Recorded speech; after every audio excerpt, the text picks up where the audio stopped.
Good afternoon and welcome everybody to the fifth in our series of online panel discussions, Conversations on Glass by Apice, which is taking place as part of the fourth edition of the Venice Glass Week, the international festival dedicated to the art of glass, which is taking place here in Venice and Murano from the 5th to the 13th of September. This afternoon's conversation is titled Venice and American Studio Glass in connection with a major exhibition of the same name that's opened this week on San Giorgio Maggiore here in Venice at L'Istanza del Vetro, and which will be on view until the 10th of January 2021. My name is Camilla Purden, and I work as the coordinator of the Venice Glass Week, which is organized by a committee made up of 5 prestigious institutions and organizations with particular expertise here in Venice in the area of glass, including L'Istanza del Vetro with the Fondazione Giorgio Cini, which is where the exhibition is taking place, along with the Fondazione Musei Civici di Venezia, the Istituto Veneto di Scienze, Lettere ed Arti, the Murano Glass Consortium, and the Comune di Venezia, Venice's City Council. This year, for the first time, we are really delighted to be presenting a series of 7 online panel discussions, Conversations on Glass by Apice, which is one of the most prestigious transportation companies for works of art with special expertise in glass, and which has a long history, especially of working with L'Istanza del Vetro. Every day during the festival, we are presenting daily discussions on various topics relating to the field of glass with high-profile speakers from Italy and abroad, who are all coming together to provide you with a platform for reflection and discussions about the world of glass. The conversations are taking place in English rather than Italian, and this is in particular for those who might not be able this year to come to Venice due to the problems that COVID has presented us with. So we really hope that wherever you are around the world, especially those of you who are joining us from America today, that you'll be able to enjoy these conversations from home. We're streaming live at the moment via YouTube. So if you are watching live and you'd like to pose any questions to our speakers or the moderator, please do post them into the comment or chat section of YouTube, and then we'll relay those questions to our moderator, and at the end of the conversation, they will be posed to the speakers that you would like to present them to. So we warmly welcome you to engage with the conversation via that chat function. Today's conversation, as I mentioned, is called Venice and American Studio Glass, involving a genuinely superb and extremely high-profile panel of speakers connected with the exhibition. But before I introduce our moderator and hand over to our speakers, I just want to introduce very quickly a representative of our sponsor, Apice, Gloria Basso, who would just like to say a few welcome words on behalf of Apice. So Gloria, maybe you'd like to take over just for a moment. Thank you so much, Camilla, and good afternoon to everyone. Representing Apice, here is a chance to thank every one of you of taking part at this conversation and to give us the opportunity and the chance also this year to be sponsor of the Venice Glass Week, which is every time an exciting challenge for us. Apice this year had the opportunity to get in contact with the American Studio Glass more deeply, since we took care of the transports of the artwork to the exhibition L'Istanza del Vetro, named indeed Venice and American Studio Glass. It makes us so proud, and it's so nice to see how Venetian traditions of glassmaking has been brought overseas to give birth to something that it's at the same time innovative and traditional as it is the American Studio Glass. And for Apice this year was a pleasure to deal not just with American lenders, but mainly with American artists of Studio Glass. And we are so happy to see some of them here with us. And I want to say that especially during this period that has been challenging for everyone, for us has been a great success, being able to take care of artworks coming from the US. So we want to thank again the organizers, the curators, and the lenders for sharing today their knowledge with us and for trusting us in the transport of their fragile and dedicated artworks to Venice. Thank you so much. Thank you so much, Gloria, and to everybody at Apice for facilitating this and the entire series of conversations. So as I said, we have an extremely exciting and high-profile selection of speakers today, and we are really honoured to be joined by our moderator, Tina Oldnote, who is without doubt one of the most well-known and well-respected figures in the field of glass. Tina is an independent curator and an art historian specialising in contemporary art, craft and design in glass. And she was, as many of you know, the former curator of modern and contemporary glass at the Corning Museum of Glass in Corning, New York. And she is one of the co-curators of this current exhibition that we're here to talk about today, Venice and American Studio Glass. So Tina, thank you so much. And I think I'll at this point hand over to you to introduce the rest of our speakers and then to fire away with your questions, which I know you've got lined up. So over to you, Tina. Thank you, Camilla. And it's a real pleasure to be able to participate in the conversations associated with Venice Glass Week. It's a wonderful idea. And really, I hope it continues, because this is a way that we can really reach out from Venice, you know, around the world. And it's very exciting, even for me in my little house in New Mexico. And I also wanted to thank Gloria of Apice. Your staff did such an incredible job, really, with the installation, not only the transport, which was very complicated, but the installation, which was probably as complicated. So thank you very much. It was a pleasure to see your work. It really, really fantastic. So the people who are with us today are my co-curator, William Warmus, with who it has been a pleasure to work. I think this has been an amazingly pleasant experience. There were no tears, and that was great. And then joining us also, David Landau with the Stanza del Vetro. He is the mastermind behind the exhibition, and we'll learn more about that in a minute. And then a few of the exhibition artists. We have Dan Daly, who is one of the artists featured in the exhibition, and he is also the designer of the exhibition. So when you see the images that are going to be coming up, know that it is Dan who set all the pieces up so that they look really, really, really fantastic. And he was also an amazing pleasure to work with, so easy and, again, so uncomplicated. And then two artists who have very close ties to Venice, American artist Benjamin Moore from Seattle and Nancy Callan, also from Seattle, who have artworks featured in the exhibition, and both internationally known artists, as is Dan Daly. So we have a wonderful group of artists who really are very familiar with the Venetian context. And really, this is an exhibit that was designed to be seen in Venice. Venice is the context, and we must imagine the best glass of Murano and dialogue with the over 100 examples of American-made glass in the rooms of the Stanza del Vetro. The exhibition explores the impact of Venetian traditions on contemporary American studio glass. And this is not just another chapter in the very long history of Façon de Venise, which stretches back to the Middle Ages, but it is an attempt to document the widespread diaspora of Venetian techniques that have, since the 1980s, spread from Venice to the United States to really around the world, so that now Venetian style glassmaking is really a global phenomenon.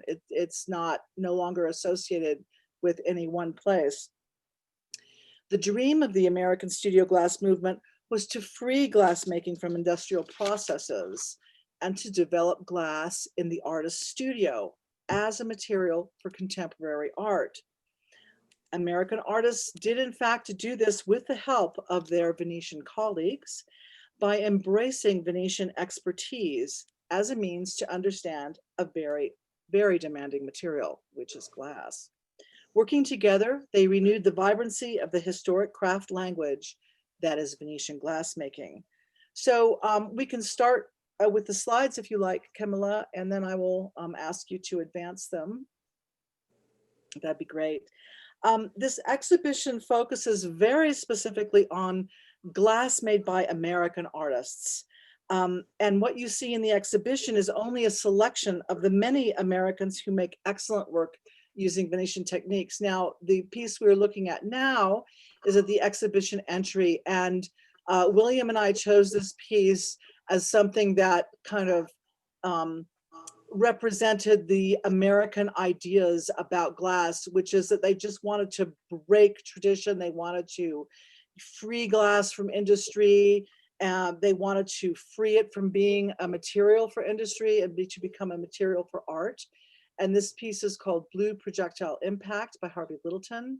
It was actually made by firing at glass with a high caliber rifle. And so it is kind of one of the identity images of the exhibition of really, you know, this attempt to really create new traditions. The exhibition explores the process of furnace working. That is molten glass worked directly at the furnace that is blown or sculpted by hand. It does not include casting or lamp working. So these are kinds of ways that William and I decided to really focus our interest, because really casting is not something that is Venetian. Of course, lamp working is, but we really wanted to focus on furnace work as opposed to other glassworking processes. All of the American artists included in this exhibition have worked in Venice or taught Venetian glassworking techniques and or have explored ideas about Venetian glass in their art. So we have many people who work in a Venetian style, who have worked in Venice, but you will see that not all of the artists in the exhibition use Venetian techniques, even though they may have worked in Venice. For example, Tutsinski or Tina Offiero or Philip Baldwin and Monica Gugasberg, who have all designed glass for Venini, but whose work really does not explore Venetian techniques that much, especially Tutsinski and Tina Offiero. So we can go to the next slide. The exhibition has been divided into different rooms with different themes.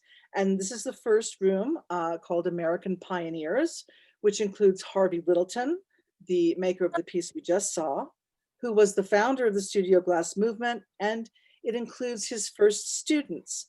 Also in this room are a selection of American artists who came to Murano to work in the 50s and early 60s, such as Claire Falkenstein, Robert Wilson, and Thomas Stearns.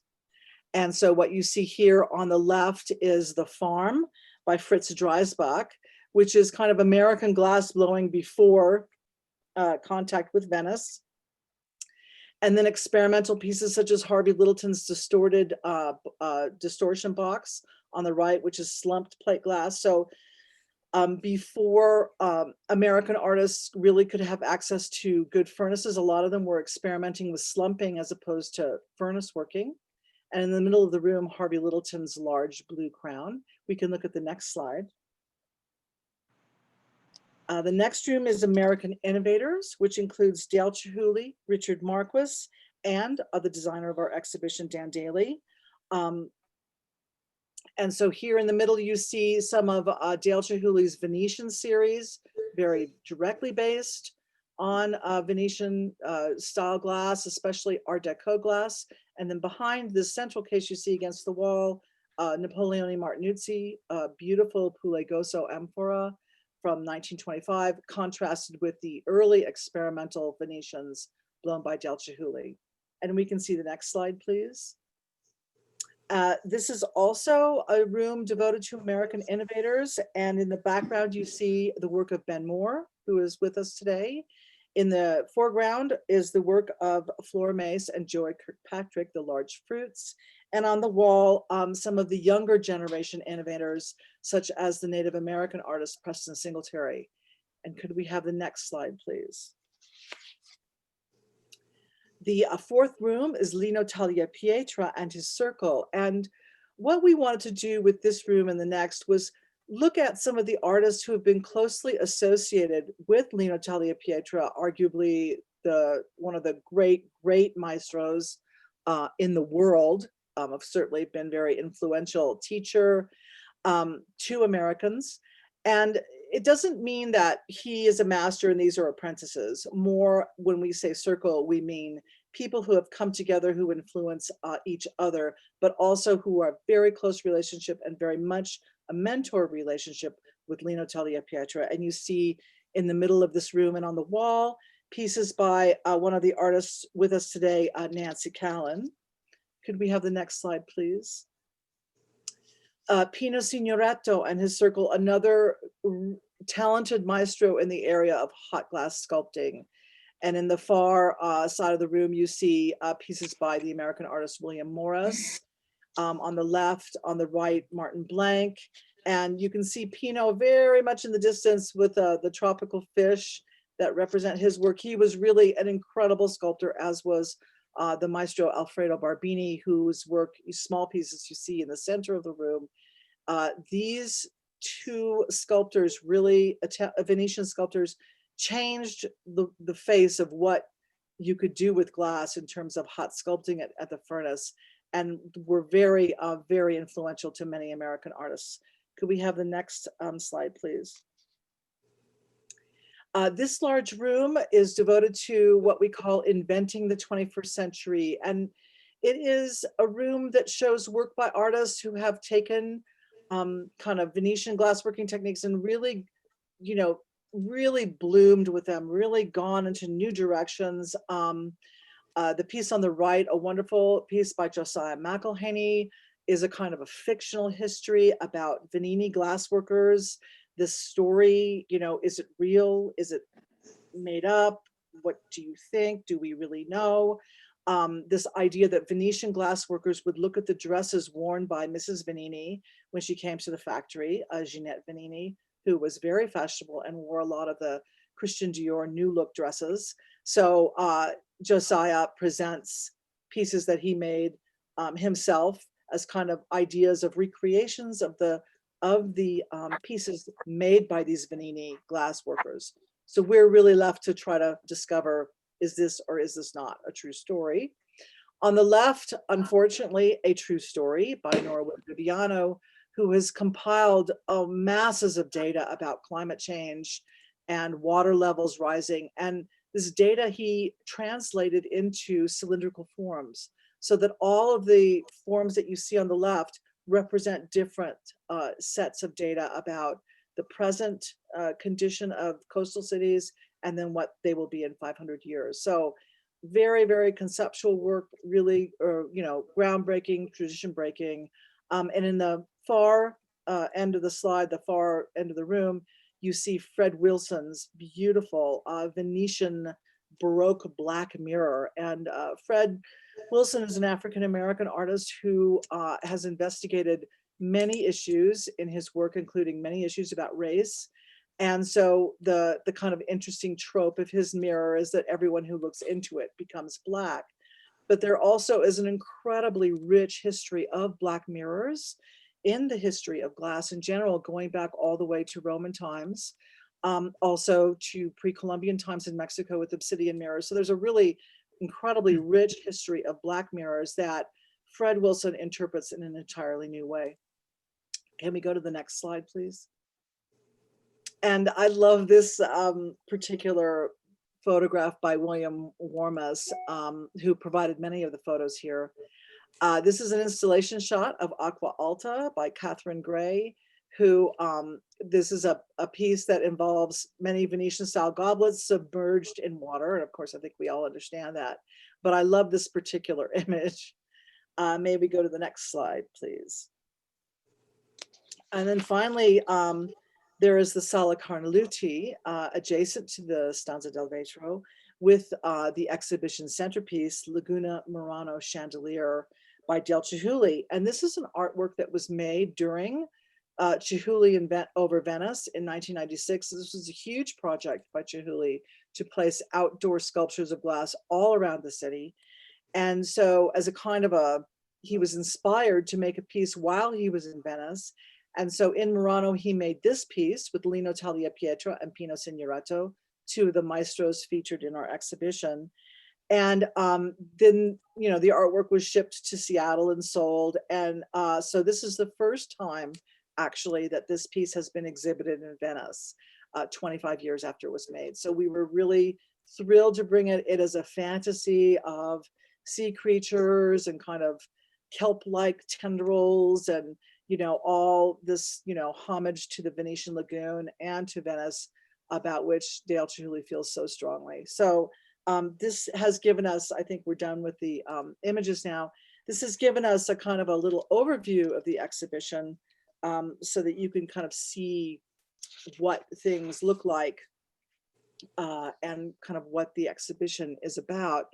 And now we want to maybe ask some of our very patient participants some questions about the exhibition. And I did want to start with David Landau today, and ask him, why did you decide to mount this exhibition at the Stanza del Vetro? How did you come to this idea? You know full well, you were there. I know, but they don't. What happened was that I asked Laura Di Santillana for advice because I wanted to have an American exhibition.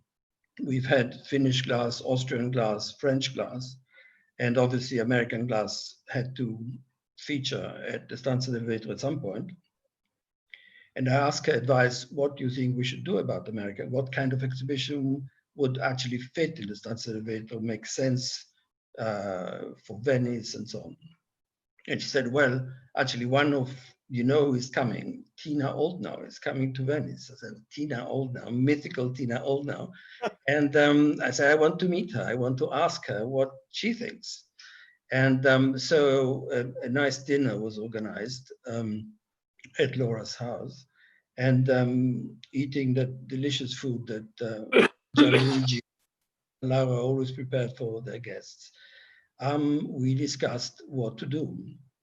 And it was Laura who said, why don't you do an exhibition about the relationship between Venice and American glass?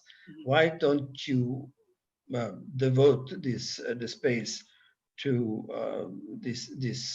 how the American glass movement has started somehow in Venice? And all these artists came to Venice, or many of them came to Venice. Many Venetian maestros went to teach in America. And this is a story that has not been told. It certainly has not been told in Venice. Right. It certainly has not been shown in Venice. So we decided there and then, if you remember, Tina, we decided there and then, this was it. This was going to be it. And from then on, it was easy because you took over with Bill, with William today, and it made it very easy for the Stanza del Vetro to have two spectacular co-curators and Dan Daly as spectacular designers. So we sat back and enjoyed. Laura Di Santillana was the daughter of Anna Venini and Ludovico Diaz de Santillana, who were the owners and family who ran the Venini Glassworks for so many years. Anna was the daughter of the founder, Paolo Venini. So really, Laura was the perfect person, as the granddaughter of Paolo Venini, to suggest this exhibition, because Venini is such an important part of the story, as is Pilchuck Glass School in Seattle, Washington, which was co-founded by Dale Chihuly. So it really is, Laura was one of the few people in Venice who really knew Seattle well. She and her brother often went there. They had many exhibitions there. They went to Pilchuck. They really had that wonderful connection between the United States and Venice, and really were helpful in that regard. So Laura is not with us anymore, and I really miss her today and other days recently in the past week. But I know that she would have been thrilled, as would have her mother, who I worked with, had the wonderful opportunity to work with in the late 90s. And she was also very interested in this topic. And that is why probably we dedicated the catalog to Laura, yes, and Alessandro Di Santillana. To Laura and Alessandro, yes. So now I'm going to turn to William, or who's also known as Bill. Why did you want to curate this exhibition, Bill? Well, good morning, Tina, first of all. And one of the reasons really was I wanted to work with you on this project. We've known each other for a large part of our professional lives, but we've never had the chance to work on something together. So that was very attractive to me to do that. Also, the stanza is known worldwide for its high standards, and that was very appealing. They produce these incredible catalogs. I mean, here's the catalog for our show, and it's very thick and very substantial. And for any curator who wants to tell a story, having a thick catalog with lots of room for writing is very attractive. And so that appealed to me as well. And what do you think was our greatest challenge in creating this exhibition? Well, I think there were two challenges. One was the checklist. We had to develop a checklist from the whole history of Venetian influence on America. We had to narrow it down to about 50 artists and maybe 150 objects. That was a very challenging development. Specifically, the borrowing of the Laguna Murano chandelier from the George Strumpel collection was very challenging. It occupies 92 shipping crates and required a lot of logistics to get here. And then, of course, in the middle of the process, the pandemic arrived. The chandelier has to travel with couriers and installers. The ability to get them here became very difficult and was a sort of down to the wire event. So those two things, I think the checklist and the Laguna Murano were probably the most challenging things. I want to ask David, what do you think was the most challenging thing about this exhibition for the stanza? I think there were three things: COVID, COVID, and COVID. It was a total nightmare because we thought it was, we've done 18 exhibitions so far, and we know how to handle most problems, I think, and particularly related to glass. And in every exhibition, we have between 200 and 700 objects. And so we have a lot of lenders, hundreds of lenders we've dealt with. And so we know how to solve most of the problems. But obviously the pandemic was not a problem we were accustomed to. And it was very, very challenging because every decision we had made had to be challenged. We had to postpone the exhibition twice. It was meant to open in March. Then we postponed it to July, to the end of July. And then sometime in May, we realized it was not going to happen. And so we postponed it to September, but I was absolutely determined that in September we would have it. And we would have the Venice Glass Week because it was clear that things were getting better. In Venice, there had not been a case of COVID for a long time. And so Venice needed to reestablish itself as a city of culture. And we needed to show that we are vital, that Murano is alive and well. And so I was determined to make it happen. And I must say that the organizing committee was right behind me in everything. And everybody made enormous efforts, including Apice, because they had to make more effort than ever before in previous exhibitions to get to the, and as William said, we got to the wire on many, many things. And in the end, we only had to, some loans didn't come, particularly from American federal museums, because their couriers were not allowed to travel. And so we had to change some of the objects. But in the end, out of 170 objects, we only had to change 7.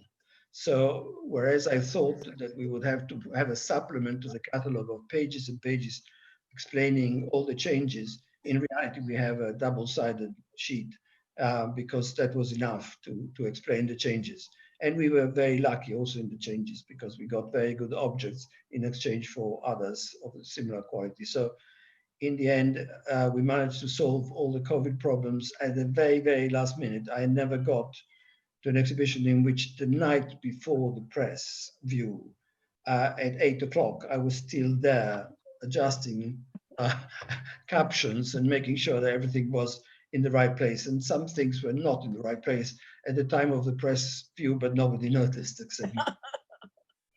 I'm sure you got those fixed, but one of the things That I was know that. that William and I are so really grateful for is your commitment to this exhibition throughout the pandemic. There were many days I thought, oh, surely this exhibition can't happen now and all these things. But it was wonderful. And really all the lenders too. I expected a lot more dropout over time. People saying this exhibition isn't going to happen, we're not going to loan, and they didn't. And so we were really very fortunate in so many ways. Wouldn't you agree with that, Bill? Oh, yes, absolutely. And I think it's a good statement to the glass community worldwide that we can move ahead, even in the midst of the pandemic, that we can do exhibitions and carry the field forward. And I wanted to ask Dan Daly, who was the designer of the exhibition. Dan, what was your greatest challenge in designing this exhibition? Some of them. Oh, Dan, you're muted. You have to unmute. I thought I already had.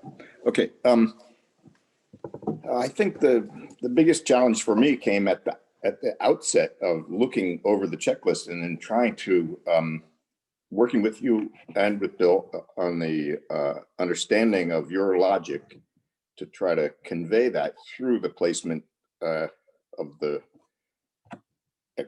objects in the exhibition. And if you think about how you have it set up so that there's a logical progression and organization to different groups of people, it's very consistent in that respect.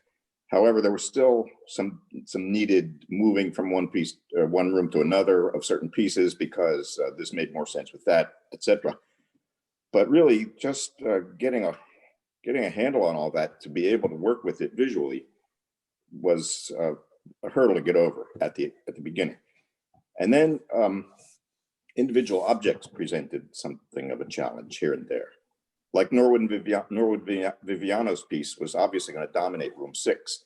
So how do you deal with that and not crowd the room, not give a sense of, you got to be able to stand back and look at that instead of just experience it piece by piece along the way. So I think from the photos, it looks like it's been achieved. But that, and well, I could continue to articulate certain things, but really it's a complicated show with a lot of objects. And there's not much continuity object to object either. Each one, like the size of the Fritz Dreisbach farm, and so on.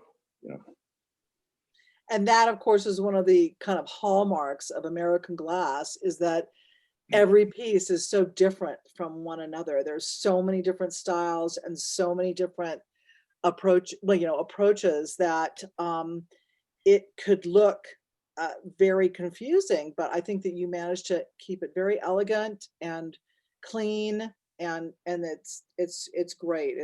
It's wonderful job that you did. And I should say that Dan and I have not seen the exhibition in person. William has. He was very brave. He was a superhero to travel from the United States to Venice to attend the opening, and I'm so grateful that he did. Dan and I are very disappointed. We hope that we will get there by January for sure. So we're working on that. Can I say in relation to that, Tina, that we normally have a big party when we start exhibitions. We have normally something like 700 or 800 people for dinner or lunch. And we couldn't this time because of sanitary problems. But we really hope that we can close the exhibition on a high. And the exhibition closes on the 10th of January. And I hope that as many of you as possible, all of you, can come on the 10th of January to have a big party to close the exhibition on a high. The exhibition will be followed on the 11th of January by a symposium, at which many of you will hopefully speak. And so it will be a marvelous opportunity for the whole glass world, maybe not all the 50 artists, but as many as possible, to come to come to Venice and celebrate together what is a phenomenally beautiful exhibition. I don't say because I had anything to do with it, but it is, thanks to all of you, a magnificent exhibition. Thank you, David. I'm going to change our subject a little bit and start asking some of our artists questions. And I'm going to start with Benjamin Moore, who Benny was so instrumental in terms of bringing Venetian maestros to the United States to teach there. It was one thing for an artist to go to Venice, an American, go to Venice. And these people did not come to Venice as tourists and stay 2 weeks and leave. They came and stayed 1 year, 2 years, returned many times. Ben was one of these artists who did that. He worked at Venini and worked closely with Keiko Ongaro. And Ben, there had been people before Ben, Richard Marquis, Dale Chihuly, Dan Daly too, many who had come to Venini, learned techniques, come back to the United States, taught them to their students who were very eager to learn. But bringing a Venetian maestro to the United States was a whole other story. It just really changed everything. And Ben brought Keiko Ongaro to Pilchuck, and then of course, Lino Tagliapietra. So Ben, I want to ask you, you went to Venice and you worked at Venini from 1977 to 1979. And what do you think was the most important thing you learned from that experience? Ooh, so many incredible experiences. Having the opportunity to see so many of the great 20th century Venetian maestros working in their everyday working environments, from Carlo Caramea to Alfredo Barbini, Archimedes Seguzzo, was really an incredible thing for an American to see. But I think the most important thing that occurred or experience that I had was meeting and working with three remarkable individuals, and that is, needless to say, Ludovico Santillana, who enabled all of us Americans to come to the factory and work. It was his open-mindedness that was enabled us all to come and work, and then the fact that all of us worked with Keiko Ongaro, the second maestro at Venini, behind Mario Grasso when I was there. It was Keiko that worked with all the Americans, from Dick Marquis to Dan, myself, and a very, very unique Muranese master in that he had this incredible open mind. The fact that he executed the marvelous pieces to begin with for Thomas Stearns, and then just going right down the line, working with all of us, was really, really very special. And then the fact that I had this, this incredible relationship with Pilchuck as the education coordinator, and, the fact that the stars were lined up and I was in the right place at the right time and was able to bring Keiko to Pilchuck in 1978 to work for the first time with, as a Venetian master coming to America to work with Americans for the first time was an incredibly unique experience for the students that were there. And then the following year, I brought Lino, and then, the ball just started rolling from there. And then Lino coming back year after year. And, just these three individuals, I think Ludovico, Keiko, and Lino, and having the opportunity to work with them and having the opportunity to bring them from Venice, Murano to America was very special. What do you think was the most important things that these maestros taught the American students? Well, certainly, all the basic foundation of glassmaking, as I'm sure most people are aware, is that, the American studio movement got started with this no holds bar attitude, approaching this molten liquid without any foundation whatsoever as far as fundamentals of glass making. And of course, going to Venice, and with the rich tradition going back centuries, there was these fundamentals that enabled you to execute things in a much more proficient and sophisticated fashion. And the fact that starting with Keiko, but then certainly it was Lino with his year after year return to America, and imparting these fundamentals that enabled American artists who work in hot glass to really explode as far as their ability to execute more sophisticated objects.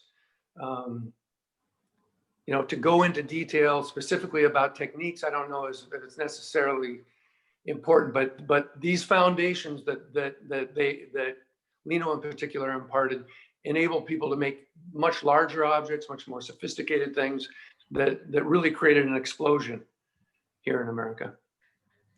And one of the things that really I enjoyed so much about working on this show was the first time I've ever done a solely American show. So that was fun. But also just to, and actually, if you would like to show, well, I just got a message from Camilla that we should show one of your pieces. And we certainly can, just so that we can see some of Ben's work. If you would like to show that image of an interior fold platter again. Yeah, there we go. Yeah, so this is one of the things that I loved about this show was looking at, you know, the people like Ben who just kind of really went with the Venetian kind of vocabulary, and then other artists who developed the techniques in totally different ways, just took them in completely different places. But this wonderful, you know, Benny, you being so influenced by mid 20th century Venetian design, you can really see this in the work. And now I would like to come back to Dan Daly, and maybe we can see Dan's pieces, Dan's piece now. Dan, you were also at Venini in 1973. You worked there, and you did some important work for them, helping them after the very bad fire they had at the factory. And your work is you're an example of someone whose work is very un-Venetian in style, yet you say you've been influenced by the playfulness of Italian design. Do you want to talk about that a little bit? Sure. I think, you know, my attitude toward Italian style and design at the time was formed by some study before I went to live in Italy of what was going on. And I liked what was going on then in interior design, furniture design, object design, kind of industrial design in general. But I think it was, as you say, very playful. And things like the beginnings of Memphis with Ettore Satsas and some of his cohorts like Zanini or Santini, who designed also for other European companies besides some things in Italy. I just feel like there was, it was so distinctive in style by comparison to, say, Swedish design or Danish design or German design. It was completely, if you could say, natural and kind of lively and joyful. And I also liked the Italian attitude toward color. It struck me as very distinctive with natural tones and yet combinations that you wouldn't necessarily expect, like a deep, rich brown with a bright fire engine red, you know, and not 50-50, but, you know, just enough to highlight something or to be a standout element of a design. Or pistachio and coral, which I used in one of my pieces that I designed for Venini. It's from their incredible palette of colors, and I found that unique. I hadn't experienced it before, and I took it in. It became part of my own vocabulary. So for me, it's not so much trying to figure out how to make something like what I saw being made. It was more what to do with this palette, with these, with the potential of a factory. I mean, the factory itself was an incredible. I had been in one glass factory before going to Italy, but living there and working in that factory every day opened my eyes to an incredible potential for teamwork, for collaborative efforts toward a common goal and excellence as a goal. also. I mean, everybody just had it as a, you do your best, you do it as well as you possibly can. And they could, and they freely comment on what I was doing, say, this is not the right way to do it. That's the wrong green, Dan. Things like that impressed me, and it enabled me to go forward with assistants in my shop. I'd had assistants before in my carpentry business and things, but this kind of assistance was totally different. It was collaborative and was great. One of the things I wanted to mention was that, as Dan remarked about the palette of colors that Venini offered, in the United States at that time, people were not using the German color bars that are so popular now, and certainly they did mix and batch their own colors.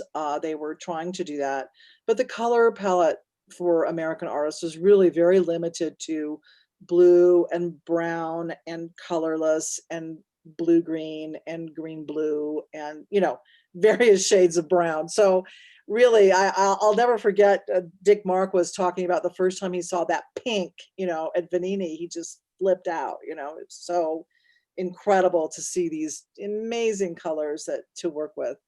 And now I want to turn to Nancy Callan, who has had a very different experience as being one of the younger generation artists that we have in the exhibition. Nancy is someone who kind of grew up in glass when everybody kind of was knowing how to do things, that colors were available.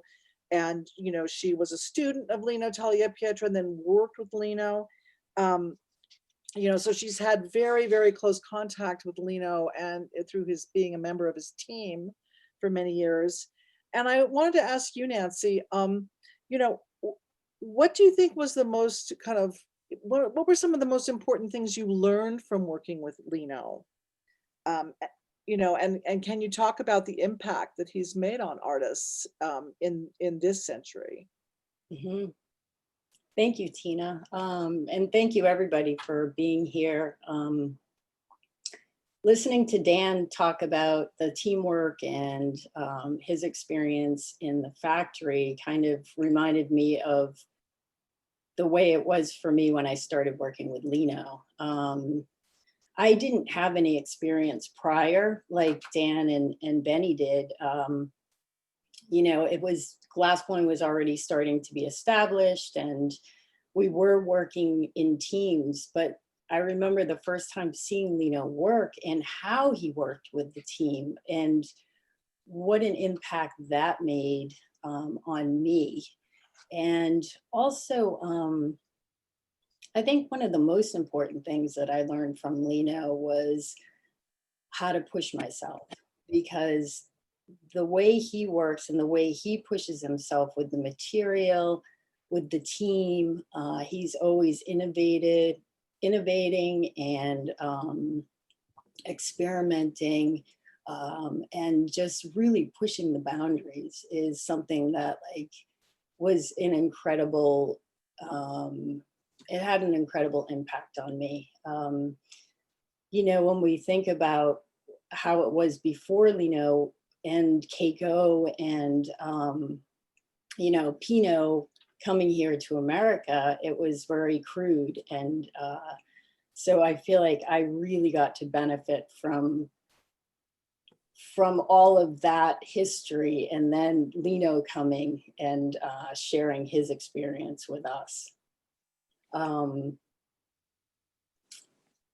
remember the first time seeing Lino use cane. For me, that was that just opened up so many doors for my own work, and it really resonated with, I have a history of graphic design, and that really resonated with me, his use of cane and how you could use it as a drawing material. You could bring the craft into more of an artistic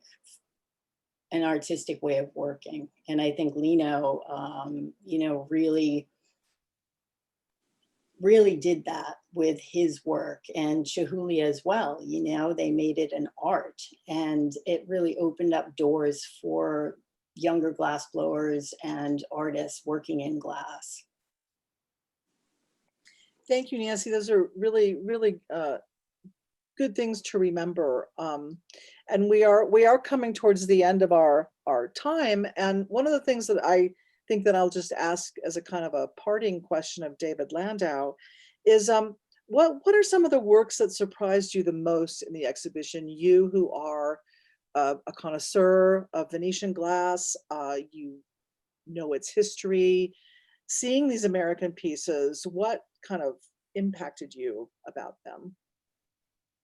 Well, the first answer must be scale, because I'm a collector of Veninis, and my wife and I have been collecting Venini for 20 years, and we have a very large collection of Veninis. But scale is something different in American glass. When we have a piece by Venini which is this big, it's like 40 centimeters, we think, wow, we have a very big piece, but you ain't seen nothing yet. When you look at the American glass, when you look at Nancy's works, and almost every other work in the exhibition, scale is what hits you. And I obviously knew very well all the pieces on a photograph, but when they arrived and we opened, and I wonder when these enormous crates arrived, and I said, why don't they need that huge crate for objects? And then they took out the little object that I thought I had seen in the photograph, and it was huge. And I was actually worried because some of the vitrines seemed to be completely out of scale. In a sense, were much too big for the exhibition. But actually, they weren't too big; they were just right. So scale is the one that really struck me as a general point. And then I don't want to be invidious about what I liked or didn't like, but the one thing that really struck me, again, perhaps because of scale, is Deborah Cerescu's work. I thought she presents, I think, 7 feet of animals' feet, and I thought they were animals' feet size, and a rat is a foot of a rat is this big, but not when Deborah Cerescu makes it, because it's huge. And again, we had this enormous vitrine for the 7 pieces with Deborah Cerescu, and I thought it looked completely empty. I mean, this thing is too big. I mean, Dan must have got it completely wrong. Then they opened the crate, the first crate, and we had this enormous bat foot in coming out. And I said, Dan got it absolutely right. And then it is one of the most striking vitrines in the whole exhibition, because it's totally unexpected. And I think it's fascinating, the public, not only me, but the public as a whole. Well, certainly Dan read about the measurements and actually ended up making a full-scale model of of the exhibition, which do you want to talk about that, Dan, a little bit, why you decided that you needed to do that? Well, I think a model is the best way for me to visualize. I like the 3-dimensional aspect of it.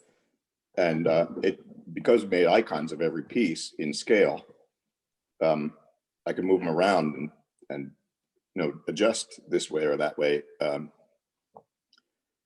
far more easily than if I had done it all with drawings and even put it into some program that you could manipulate.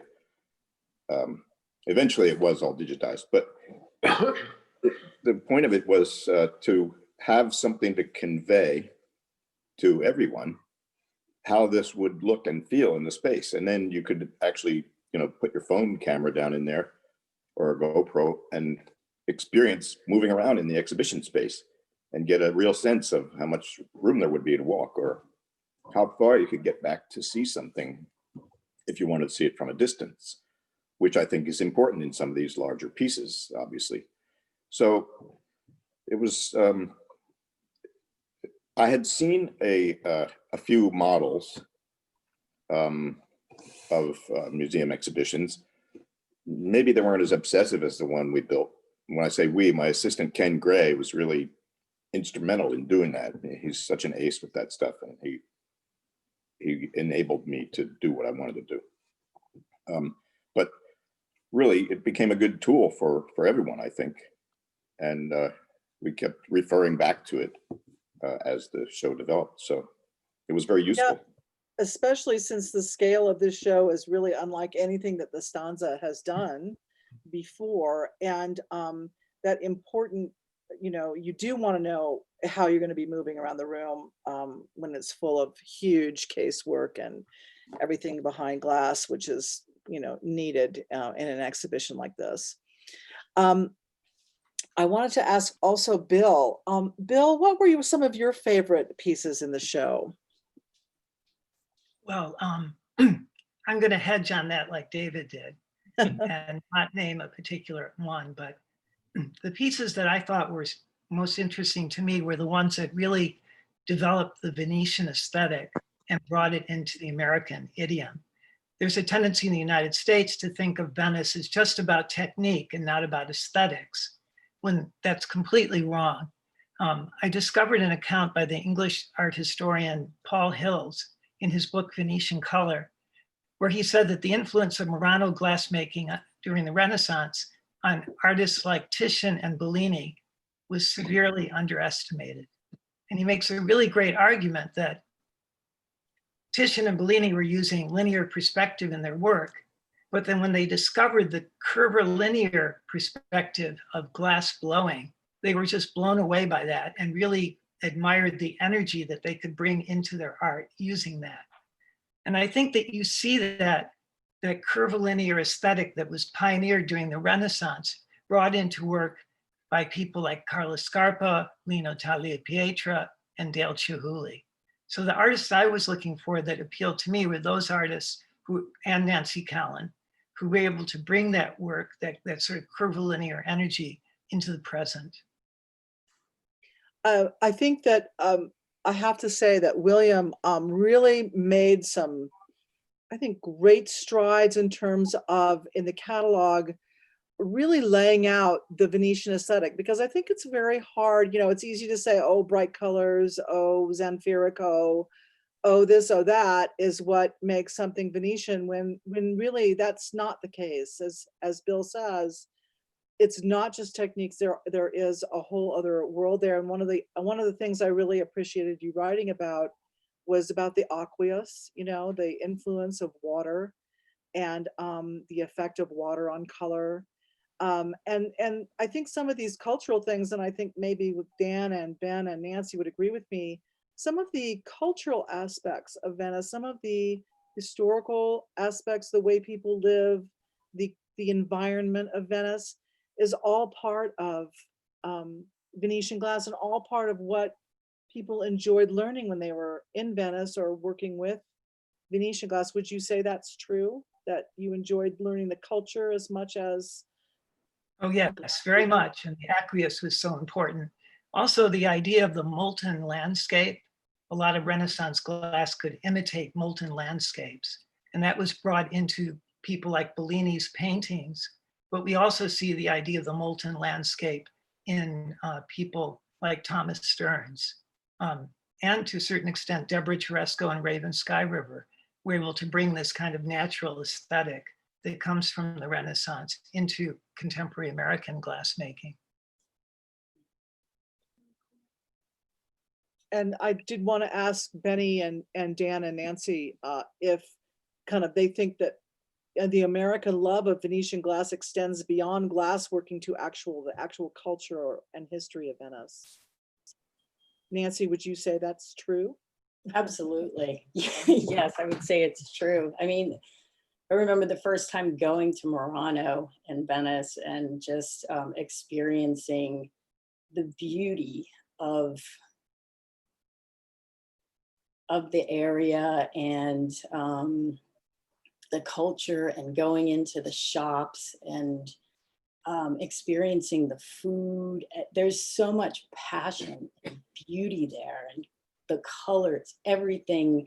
I think everything goes into Venetian glass. And, to have that experience and be able to, like when I worked with Lino, he would often take us to Venice, like imaginary, let's go to Venice. And he would tell us stories about the furnace and about working in the factories. And I feel like that definitely carries into my work and the work of so many American artists. And how about you, Ben? Being or having grown up here in the Pacific Northwest and specifically on Puget Sound as a kid, you know, that experiencing the tides, the lapping of the water, and being in, you know, and then going to Venice and seeing this very similar situation that carried over into, as we've all been discussing, you know, into the glass and everything else. I mean, just the effect of the sea and water, and was very profound. Is a very profound thing. I think our time is up, Camilla, so I will turn it back over to you. Thank you, everybody, for what was to me a fascinating conversation. Thank you. Thanks, Tina. Thank you. Thank you. Tina, it really, really was. And thank you all so much for, yeah, it was fantastically interesting and an incredible treat to have such an eminent lineup of people connected to deeply connected to the world of American studio glass all together on one screen. Obviously, we would far, far rather you were all here with us in Venice and we'd be heading out for an aperitivo. I know David would be, yeah, see the thumbs up. We'd definitely be popping a bottle of Prosecco for you all now, or something stronger. You certainly deserve it after this conversation. But, you know, the next best thing is obviously to have you all here on one screen for an hour for the most interesting conversation, obviously sharing your unique perspectives, but all of which are sort of woven together. And obviously, thank you not just for this conversation, but for your contribution to the exhibition as well. You know, Tina and William, for curating, you've done the most incredible job for all of us. And for Nancy, Ben and Dan, thank you so much for your artistic contributions, and obviously Dan for the design as well. But obviously as well, fundamentally to David for initiating and facilitating and fighting for the exhibition against all odds. Thank goodness you did, because here we are. And as you knew, it would be okay. And, you know, it was worth fighting for because it's a treat and it's now on for everybody to enjoy if you're able to get here until the 10th of January. And not just for the exhibition, but obviously for the extraordinary project that is Le Stanze del Vetro, which I know the world of glass owes you and your wife Rosie an enormous debt, which is a project that, as most of you know, is organized in connection with the Cini Foundation. The aim of Le Stanze of its programming is to introduce 20th and 21st century glass to as many people as possible. It's not to make glass remain elite in any way, but it's to open the doors to all people, to make them aware of its history and its beauty and its importance and function.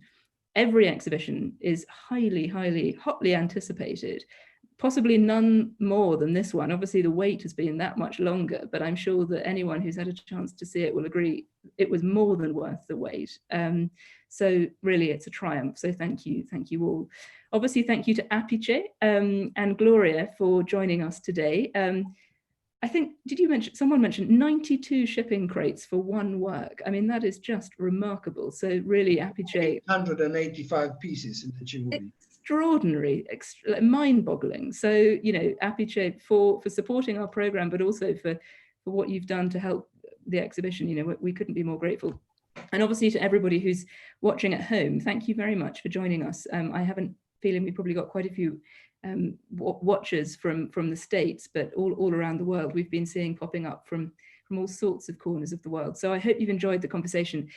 If you've had a chance to visit the show already, I have no doubt that this conversation will have deepened your appreciation and understanding of what you saw.